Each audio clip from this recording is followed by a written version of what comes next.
Démosle un aplauso al Señor en esta hermosa mañana. Gloria a Dios.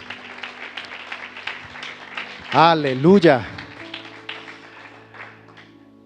Reciban una bienvenida muy especial de parte de nosotros, sus pastores, mis amados hermanos.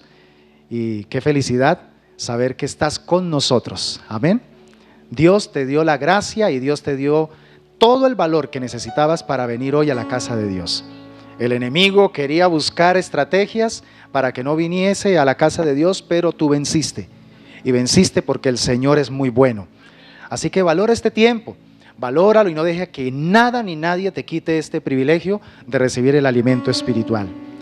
Y a todos nuestros amigos también que nos están viendo en este momento, les enviamos un saludo muy especial, deseando que las bendiciones del Todopoderoso sean también abarcando su vida, su familia, todo lo que ustedes hagan, que la presencia del Señor esté con ustedes. Vamos a prepararnos para recibir esta palabra poderosa y sé que Dios va a impartir sabiduría y entendimiento para poder comprenderla.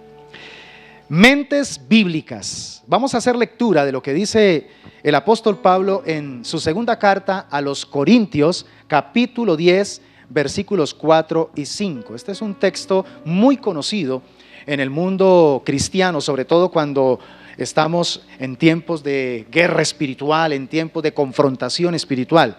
Pero quiero leerlo en la Nueva Traducción Viviente porque la fuerza con que el apóstol expresa allí esta verdad es muy especial. Dice: usamos las armas poderosas de Dios, no las del mundo, para derribar las fortalezas del razonamiento humano y para destruir argumentos falsos.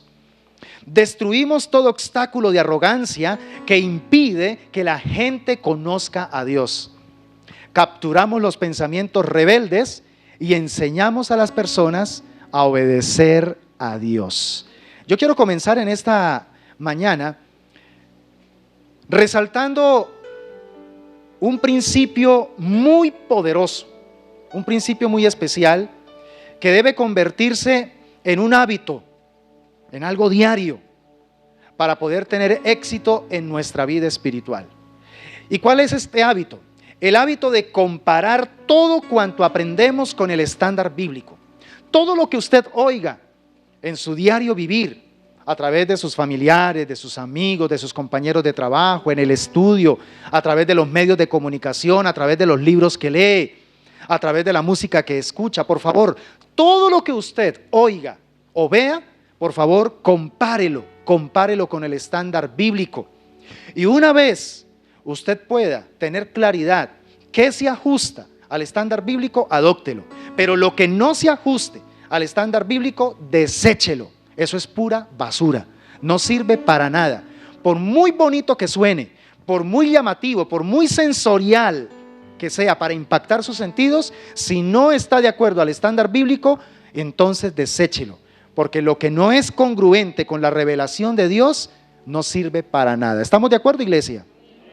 Ahora bien, tengamos cuidado, porque si permitimos que nuestra mente se exponga muy a menudo a material escrito, a material audiovisual, a conversaciones que obviamente lo único que estén haciendo es promoviendo antivalores, que lo único que promueven son cosas que van en contra de la voluntad de Dios, esto va a terminar desensibilizando nuestra conciencia, desensibilizando nuestra capacidad de entendimiento, y entonces vamos a ir poco a poco aceptando niveles de pecado que van a ser prácticamente los que nos van a llevar a convertirnos en esclavos de la maldad. Cuando desensibilizamos nuestra conciencia, fácilmente aceptamos lo pecaminoso. Entre más nosotros cuidemos nuestra mente de los antivalores, de todo lo que hoy en día está en boga, y le demos más importancia a la palabra de Dios, seremos más sensibles frente a las cosas pecaminosas. Y entonces, ¿qué haremos? Buscaremos la manera de desechar el pecado. ¿Estamos de acuerdo, iglesia? Ahora, hay un caso en el tiempo del pueblo de Israel, cuando el profeta Isaías, a través de un oráculo divino, le dijo al pueblo que estaba justamente cayendo en esa desensibilización. estaba cambiando los principios y valores de la ley de Dios por los valores de la cultura que le estaba rodeando. Y entonces el Señor le dio un ay muy delicado. Vamos a leerlo, Isaías capítulo 5, versículos 20 al 24. Dice la palabra del Señor: ay de los que a lo malo dicen bueno y a lo bueno malo, que hacen de la luz tinieblas y de las tinieblas luz, que ponen lo amargo por dulce y lo dulce por amargo. Ay de los sabios en sus propios ojos y de los que son prudentes delante de sí mismos, es decir, los que son sabios en su propia opinión.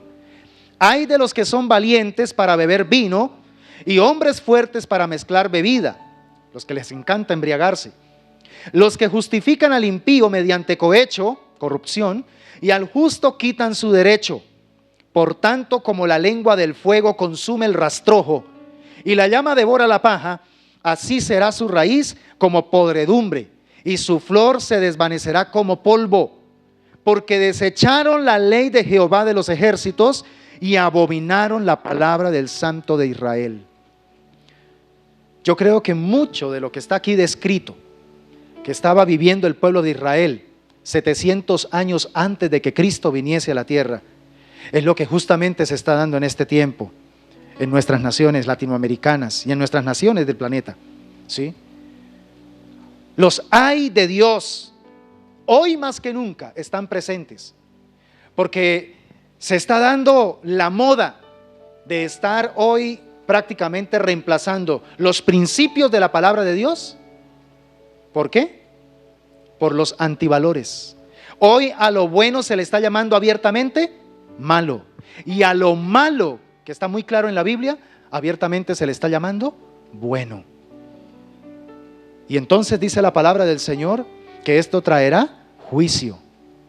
Mira, iglesia, los valores o principios cristianos son tan pero tan importantes en nuestra construcción espiritual, porque ellos son los que determinan nuestra forma de pensar. ¿Qué es para ti importante? Por eso se llama un valor. Cuando para ti algo es importante, tu mente lo va a aceptar de esa manera, de esa forma. Y entonces, como comienza la construcción de los valores en la mente, estos entonces van a empezar a llevarnos a reaccionar y a comportarnos de esa manera, de acuerdo a lo que estamos valorando. Los valores son los generadores de nuestras emociones, de nuestros sentimientos. Pero esto no se queda ahí. No solamente los valores empiezan a generar la clase de sentimientos y emociones, sino que también van a terminar actuando sobre nuestros deseos. Y esto nos va a llevar entonces también a crear hábitos y patrones de comportamiento. ¿Entiende por qué es tan importante revisar qué es lo que nosotros estamos valorando? ¿La Biblia para nosotros es realmente importante? ¿Los principios que están escritos en la palabra de Dios, estamos dispuestos a defenderlos a toda costa? ¿O fácilmente estamos cayendo en las negociaciones que hoy son tan de moda, que podemos empezar como a generar colores grises? Bueno, esto es lo que dice Dios, pero de pronto podemos adaptarlo de esta manera. La Biblia no se adapta, la Biblia se adopta. Amén. La Biblia hay que adoptarla en nuestra vida, si es que queremos realmente experimentar el poder de la vida eficaz de Cristo en nosotros. Así que entonces todo, absolutamente todo comienza en nuestra mente. Por eso hay que convertirnos en vigías de qué es lo que estamos permitiendo que se siembre en ese terreno crítico. Porque todo comienza en nuestra mente y desde allí se proyecta lo demás. Ahora, hay 3 valores cristianos que se están perdiendo hoy día en esta actual sociedad. Y tienen que ver con los siguientes. Primero, el sentido de la vergüenza se está perdiendo. El sentido del deber también se está perdiendo. Y el sentido de la culpa. Escúchame bien, no dije de la culpabilidad, sino de la culpa. Hoy en día ya alguien comete, encontramos el caso, por ejemplo, de lo que sucedió hace unos meses atrás con el familiar de la persona que mató a esa niña a la salida del colegio, ¿sí? Y empezó a justificar y que por qué hacían tanto alboroto. Entonces ya el sentido de culpa se está perdiendo. El sentido del deber, del compromiso, de la responsabilidad se está anulando. Y el sentido de la vergüenza, sí que más, ¿verdad? Ahora, ¿sabe qué sucede cuando una sociedad empieza a perder estos valores? Nomás estoy hablando de estos tres. Empieza a caer en una degradación moral tan impresionante que está descrita en Romanos capítulo 1, versículos 18 al 32. Allí está escrita la manera como opera una sociedad que ha caído en la degradación moral. Entiéndame ahora, por favor, que cuando nosotros venimos a Cristo, una de las cosas que tiene que suceder en nosotros, analiza eso, por favor, es que tiene que haber un cambio de mentalidad. Si me llamo cristiano, pero sigo pensando bajo los mismos patrones de pensamiento antiguos, no ha ocurrido lo que tiene que ocurrir y que se sobreentiende que tiene que ocurrir cuando me convierto a Jesucristo. Lo primero que sucede por el efecto de la conversión genuina en el ser humano, a través de la obra de Cristo en la cruz, es que la mente se renueva. Amén. La mente se cambia. Sí, así tiene que ser. De lo contrario, entonces, si no hay ese cambio de mentalidad, pues vamos a seguir pensando y viviendo como antes. Hay que hacer intencionalmente, con el poder del Espíritu Santo, un intercambio de valores. Nos toca obligarnos, si es necesario, a tomar esa decisión. Esto me gustaba, pero era antes que Cristo viniese a mi vida. Ahora decido odiar con odio perfecto ese hábito. Tiene que empezar a darse ese reemplazo de valores. Ahora tengo que empezar a amar lo que Dios ama. Tengo que empezar a deleitarme en lo que Dios dice que Él se deleita. Porque se sobreentiende que ahora la naturaleza divina está en mí. Ya no vivo yo, sino que Cristo vive en mí. Entonces despojémonos de los antivalores que son los de la carne, es decir, los del viejo hombre, y empecemos a vestirnos de los nuevos valores, de las nuevas vestiduras que tienen que ver con las vestiduras de nuestro Señor Jesucristo. Eso significa que son las vestiduras del nuevo hombre. Pablo en Efesios capítulo 4, versículos 22 al 24 en la Nueva Traducción Viviente lo dice muy claramente.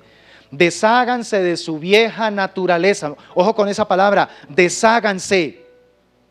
Y de su antigua manera de vivir, que está corrompida por la sensualidad y el engaño. En cambio, dejen que el Espíritu les renueve los pensamientos y las actitudes. Pónganse la nueva naturaleza creada para ser a la semejanza de Dios. ¿Cuál es el propósito de esa nueva naturaleza? Ser a la semejanza de Dios, quien es verdaderamente justo y santo. Diga conmigo, yo debo ser verdaderamente justo y santo. Esa es la naturaleza que nosotros tenemos que abrigar en este tiempo.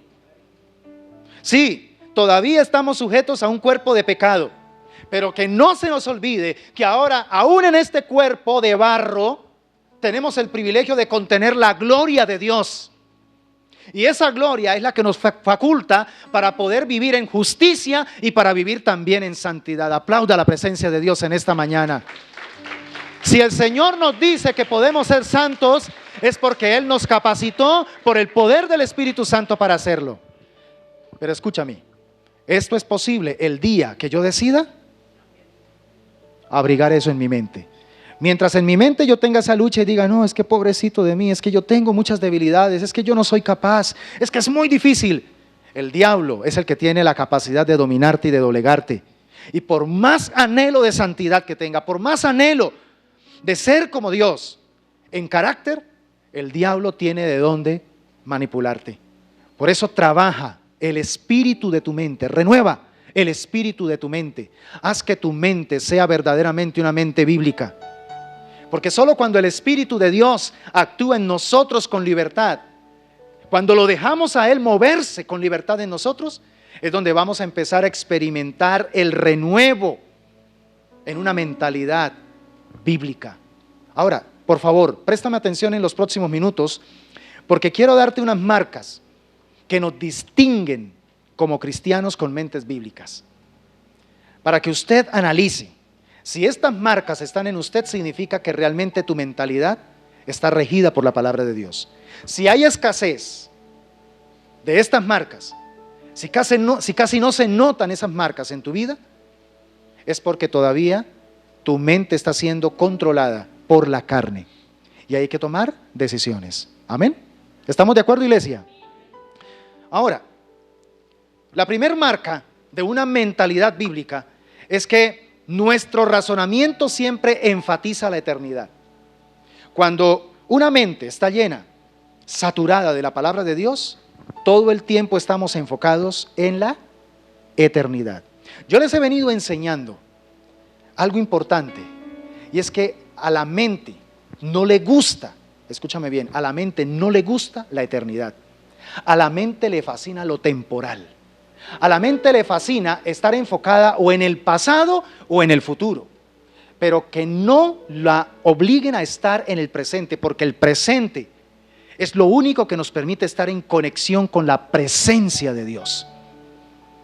La mente odia estar presente delante de Dios, porque la mente trae el vestigio de la carne, y la carne tiene una tendencia a vivir independientemente de Dios.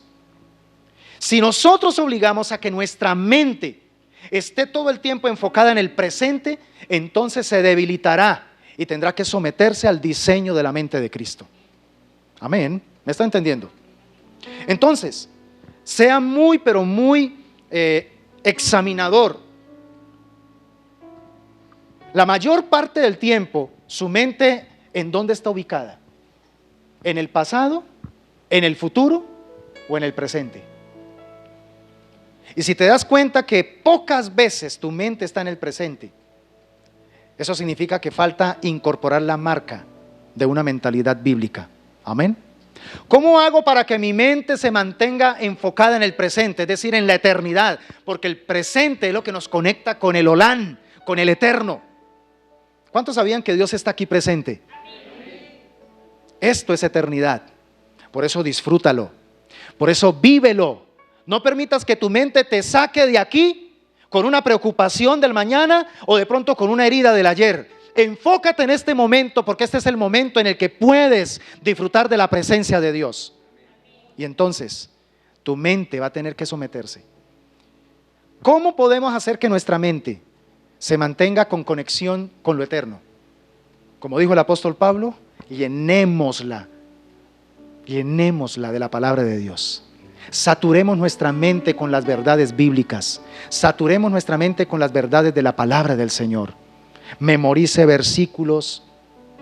Busque estrategias, mis hermanos. Mire, hoy en día hay cartas bíblicas. Usted entra por YouTube y encuentra una cantidad de canales, especialmente para niños, de preguntas bíblicas.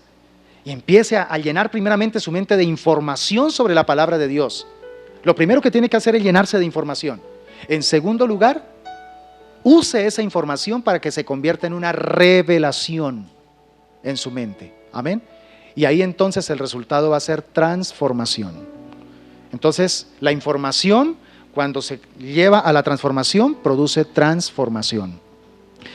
Hay un caso, y es que los discípulos, cuando vieron caminar a Jesús sobre las aguas, pensaron que era un fantasma. ¿Entiende el estado mental de ellos? Un estado carnal. Un estado carnal. Dios tiene que decirles, no temáis, yo soy. Tuvo que dar una palabra. Cuando Jesús dice yo soy, entonces uno de los 12 se alinea, pone su mente en alineamiento con Cristo y dice, si realmente eres tú, ordéname ir hacia ti. Y el Señor le dijo, ven. Y en ese momento, ¿qué hace Pedro? Saca sus pies de la barca y empieza a caminar sobre las aguas. Pero en algún momento su mente se desconecta de lo eterno y nuevamente empieza a caer en el tiempo, en la carne, y empieza a hundirse. Maestro, sálvame que me hundo. Y el Señor lo toma. Yo creo que eso nos pasa a nosotros muy a menudo. Hemos tenido momentos donde sentimos que caminamos sobre las aguas porque estamos conectados con la eternidad. Pero de pronto algo pasa. Nuestra mente vuelve y nos domina. ¿Y qué sucede? Empezamos a hundirnos. Las circunstancias empiezan a agobiarnos y se convierten en ríos que vienen a acosarnos. Mis hermanos, hay algo poderoso que experimentó el apóstol Pablo después de su conversión, y es que él cambió su manera de ver las personas. Antes de convertido, él veía a un cristiano y lo que veía era un potencial enemigo, ¿sí?, que tocaba ir a perseguir y, si era posible, matar. Pero después de que Cristo se le apareció en Damasco, su mentalidad fue completamente transformada. Y ahora ya miraba a los cristianos como ¿qué? Como hermanos, con los cuales él anhelaba compartir. Si hay un apóstol que demuestra amor entrañable por los hermanos de la iglesia, es Pablo. Pero fue un amor tan extraordinario que no se quedó solamente dentro del círculo de la iglesia, sino que él empezó a apasionarse por los de su raza, por los judíos. Y cuando lo rechazaron abiertamente, él dijo, pues no importa, ahora me voy de aquí en adelante a predicarle al resto de la humanidad. Y por eso se convirtió en el apóstol a los gentiles. Un gran apóstol que Dios envió a las naciones. Ahora, hay una segunda marca. Y es que nuestro pensamiento, cuando nuestra mentalidad es bíblica, nuestro pensamiento gira en torno a los demás y no al individualismo. Si tú detectas que tus pensamientos siempre están enfocados es en mirar a ver cómo puedes tomar de los otros algo para ti. ¿Cómo puede el otro beneficiarte a ti? ¿Cómo puede esta circunstancia extraer un beneficio solo para ti? Y difícilmente piensas en los demás. Ojo cristiano, ojo cristiana. Significa que todavía tu mente es una mente carnal. Porque cuando nuestra mente está saturada de la verdad bíblica, de los valores del reino de Dios, nosotros vamos a estar enfocados en poder ser instrumentos para bendecir a los demás. Aun cuando Dios llamó a un hombre llamado Abraham, le dijo, mira, el propósito de llamarte no es bendecirte solamente a ti, sino que con la bendición con que te voy a bendecir, terminaré bendiciendo a las naciones de la tierra. Tú vas a ser instrumento de bendición para multitudes. Y es lo que Dios espera que nosotros también hagamos. Una mente redimida por la sangre de Cristo es una mente que sale del terreno egocéntrico y se enfoca en ayudar a los demás. Amén. Cuando una mente es bíblica, es una mente que piensa más en términos de comunidad, en términos de mirar cómo puedo ser un instrumento para de lo que Dios me ha dado, compartirlo con los otros, de los talentos, de las habilidades, del conocimiento, de la experiencia, aún del tesoro que Dios me da, cómo compartirlo con los demás. Y entonces mi mentalidad va a ser siempre plantear alternativas para un bien común. ¿Sabe que esto lo vivió la iglesia primitiva? Usted ha leído muchas veces allá en el libro de los Hechos, por ejemplo, en el capítulo 2, en el versículo 44. Algo impresionante. La iglesia en ese momento, dice la Biblia, que cada uno vendía sus posesiones y traía el dinero a los pies de los apóstoles, y los apóstoles tenían la enorme y terrible responsabilidad de administrar esos recursos de manera equitativa, de tal manera que nadie tenía necesidad de nada. Era tan delicado ese asunto que hubo una vez un caso de Ananías y Zafira, que ellos no fueron obligados, porque Dios no obliga a nada. Ellos mismos decidieron vender la heredad, pero después de que la vendieron, extrajeron una parte de la heredad, cuando habían ellos dicho al Espíritu Santo que iban a dar todo para el Señor, para su reino. Y cuando extrajeron esa parte, mintieron al Espíritu Santo. Y ya ustedes conocen el desenlace trágico de esta situación. Ahora, en Hechos 4:32, vemos que todos los creyentes estaban unidos de corazón y en espíritu. Consideraban que sus posesiones no eran propias, así que compartían todo lo que tenían. De tiempo en tiempo, lo he dicho en otras ocasiones, Dios tiene que permitir que partes de la iglesia del Señor en algunos lugares vivan niveles de persecución al punto donde vuelve a avivarse este diseño, donde hay tanta persecución que ahí es donde empieza a darse cuenta la iglesia que la única manera de sobrevivir a esa amenaza es dejando de pensar en sí mismo y empezar a pensar en comunidad. en comunidad. Vaya, mire cómo están viviendo los hermanos amados chinos que pertenecen a la iglesia subterránea. Por eso es que un evangelio de la prosperidad que se predica a diestra y de siniestra aquí en Estados Unidos y en Latinoamérica haría caer en depresión, literalmente en depresión y en condenación a nuestros amados hermanos de la iglesia subterránea en China. Por eso es que la teología de la prosperidad no es bíblica, ¿sí? Es una teología que está adaptada para un bien de algunos pocos, ¿sí? Una adaptación enfermiza, incoherente. Ojo que yo siempre he hecho la aclaración, una cosa es la teología de la prosperidad y otra cosa es la prosperidad bíblica. Amén.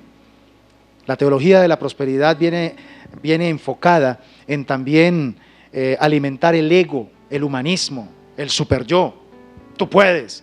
En cambio, la prosperidad bíblica te hace entender y comprender que Dios es el dador de todo y que Él es el que te da la capacidad para hacer riquezas. ¿Pero para qué? ¿Para ti mismo? ¿Para humillar a los demás? ¿Para mostrar apariencias? No. Para entender que cuando Dios te está entregando un poder económico es porque Él te tiene en la mira para ser un instrumento de bendición para su reino y para los demás. Ahí es donde se marca la diferencia. Ahora, este texto que leímos de Hechos 4:32 actualmente suena utópico y más en la misma iglesia de estos tiempos. Pues estamos viviendo en una generación narcisista, en una generación donde es profundamente individualista. Esto solo es posible cuando el Espíritu Santo obra en nosotros. Ahora, la tercera marca de una mente bíblica o de una mentalidad bíblica es que valoramos el sometimiento a las autoridades, comenzando por Dios y su palabra. Una mentalidad bíblica entiende los lineamientos de autoridad. Sabe que someterse a la autoridad es un principio heredado directamente de Dios. No es del hombre, es heredado de Dios porque entiende que toda autoridad ha sido puesta ¿por quién? Por Dios. El efecto del pecado produjo un sentido de autonomía rebelde contra su creador. Ahora, esto se nota patentemente en los niños. Los que tenemos niños pequeños nos damos cuenta que realmente la naturaleza pecaminosa está a flor de piel. Desde las primeras horas de nacido, desde los primeros días de nacido. Y entre más va pasando el tiempo, si los padres nos descuidamos y no cumplimos la labor de formar el carácter, la personalidad de nuestros niños, estos seres humanos terminan convirtiéndose en unos monstruos, ¿sí?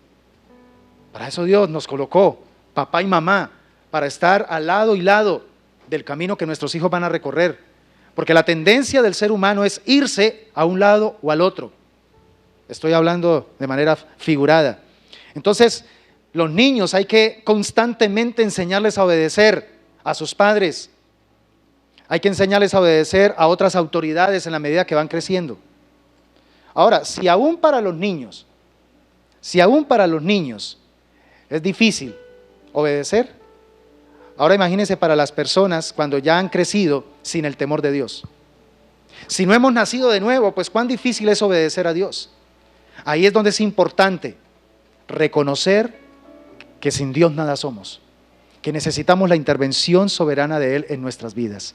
El Salmo 48 nos dice: me complace hacer tu voluntad, Dios mío, pues tus enseñanzas están escritas en mi corazón.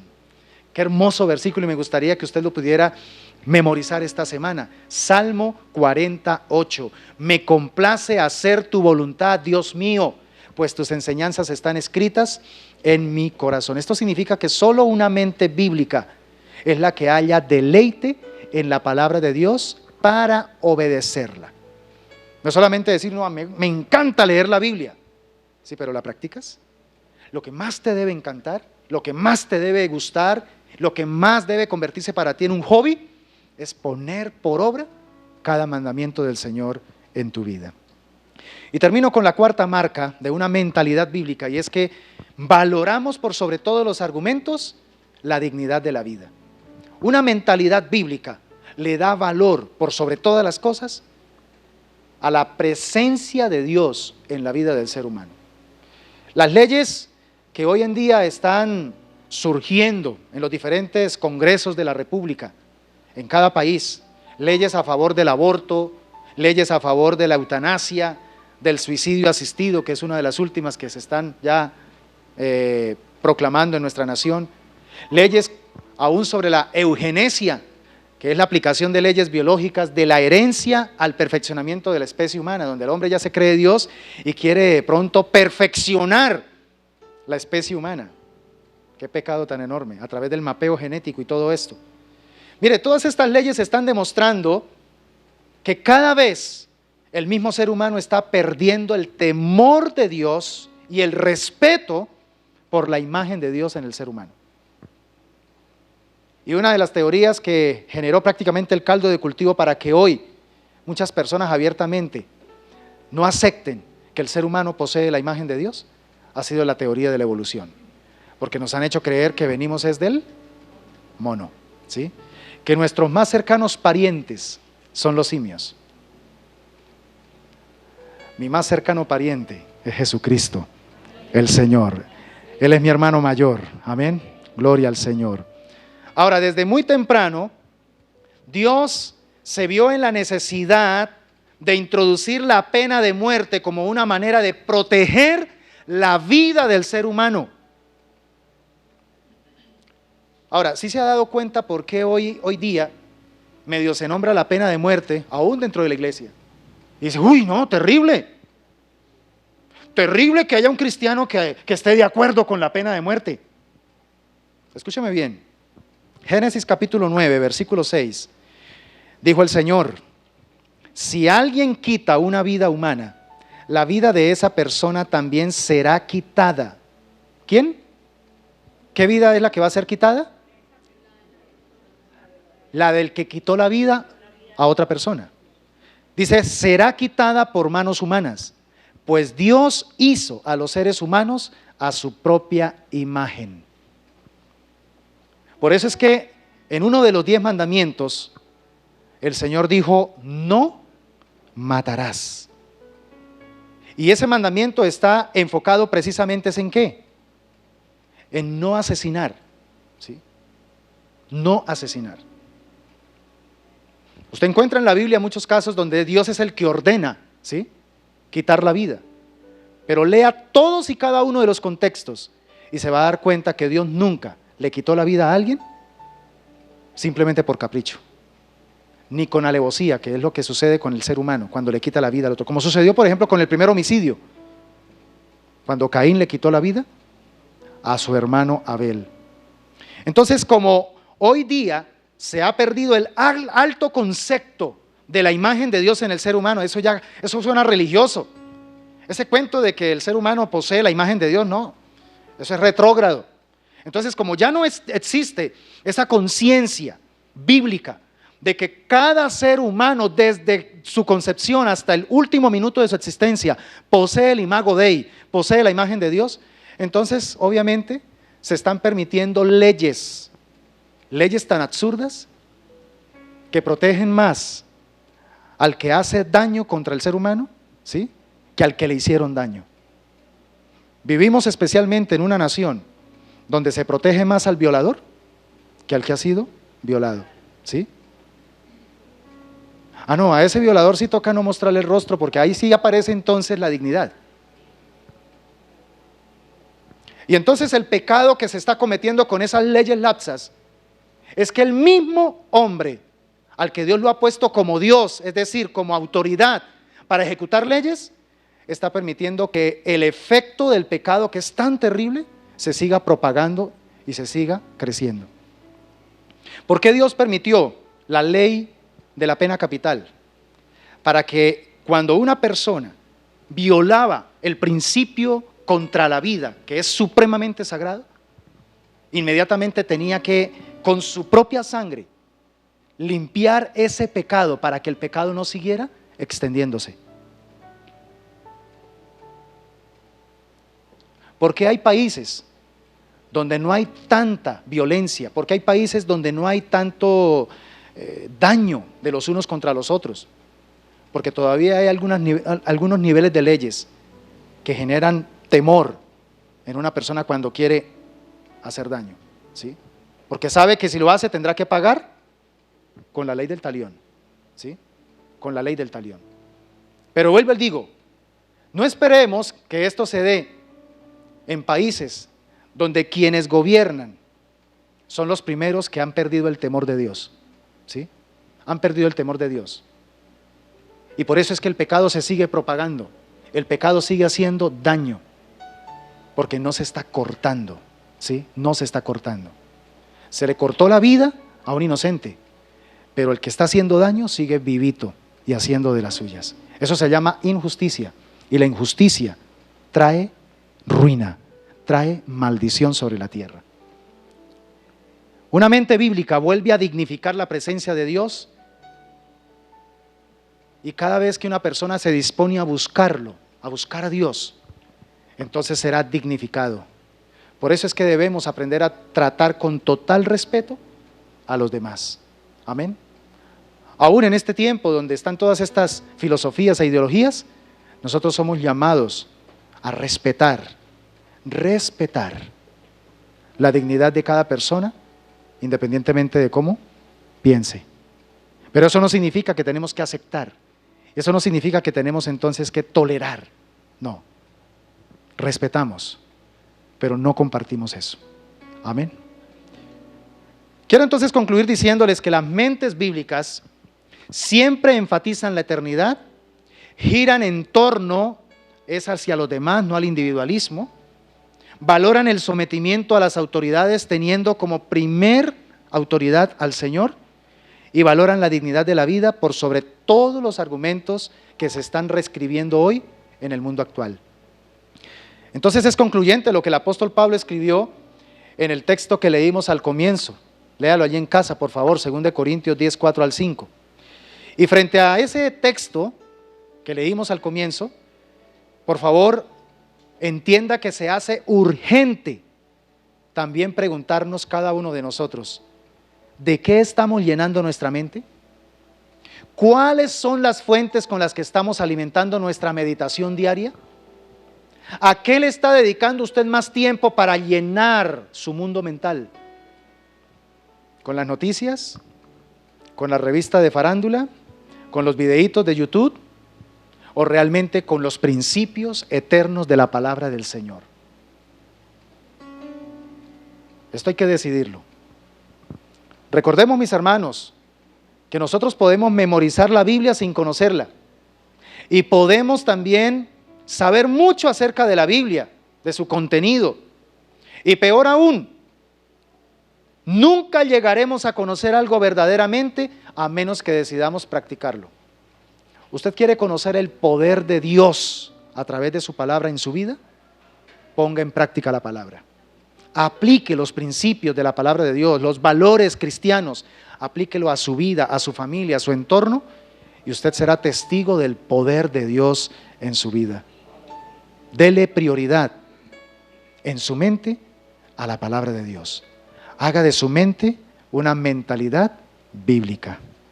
Les voy a dejar de tarea que lean en casa Salmo 19, versículos 7 al 11. Y allí usted va a encontrar los beneficios, lo que produce la palabra de Dios en nuestra mente. Estudie eso en esta semana, por favor. Salmo 19, versículos 7 al 11. Y en oración, pídale al Espíritu Santo que le ayude a incorporar los principios de la palabra en su mente. Haga de su mente una mente bíblica. Porque cuando su mente está saturada de la palabra de Dios, usted tomará sabias decisiones. Amén. Te damos gracias, mi Dios. Tu palabra es viva y eficaz. Tu palabra es la herramienta más valiosa y poderosa que poseemos para alimentar nuestra fe y nuestra relación contigo. Hoy nos has mostrado 4 marcas que definen una mentalidad bíblica. Señor, ayúdanos a revisarlas. Ayúdanos, Señor, a estar atentos si realmente nuestra mente es una mente bíblica o es todavía una mente carnal. Aunque somos cristianos, aunque nos decimos y nos llamamos cristianos, ¿qué está dominando nuestra mente? Señor, Que sea hoy tu palabra impactando poderosamente nuestra mente, para poder empezar a tomar decisiones correctas, porque nuestra mente es el punto de partida para muchas otras cosas que tienen que ver con nuestro ser. Desde nuestra mente, Señor, proyectaremos nuestros sentimientos, nuestras emociones, pero también terminaremos tomando decisiones, asumiendo comportamientos, aún hábitos.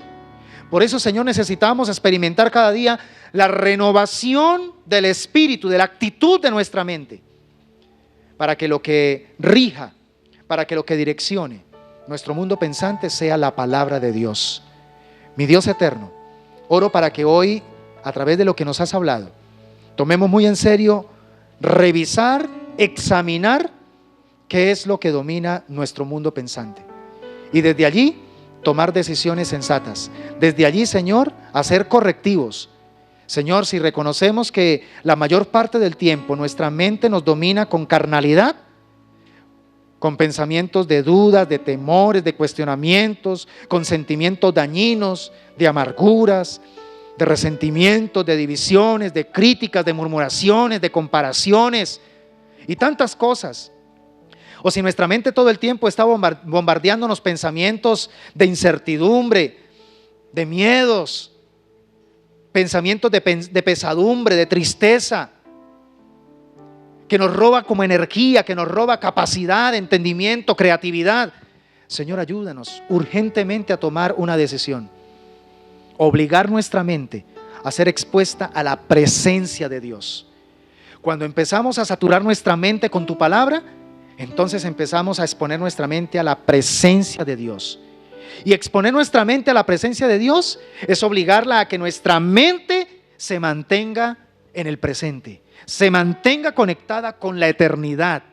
Y entonces nos daremos cuenta que nuestra conciencia es la que empieza a estar despierta. Y cuando vivimos en conciencia, vivimos, Señor, anhelando tu presencia, deseando hacer siempre tu voluntad, vivir cada día agradándote en todos los aspectos de nuestra vida. Yo te agradezco, Señor, porque tu palabra no vuelve vacía. Yo te agradezco porque tu palabra es la que se encarga, Señor, de corregirnos, de instruirnos, Señor, y de prepararnos para toda buena obra. Y sé, oh Dios, que ese es el propósito que hoy cumplirá en cada uno de nuestros corazones. Te damos muchas gracias en el nombre poderoso de Jesús. Amén y amén. Aplauda la presencia de Dios. Gracias por visitarnos y permanecer con nosotros hasta el final. Esperamos que el contenido de este video haya sido de tu agrado. Si quieres recibir más, suscríbete por favor a nuestro canal. Y si quieres seguir disfrutando de más videos como este, quédate con nosotros. Este es nuestro más reciente video. Dios te bendiga.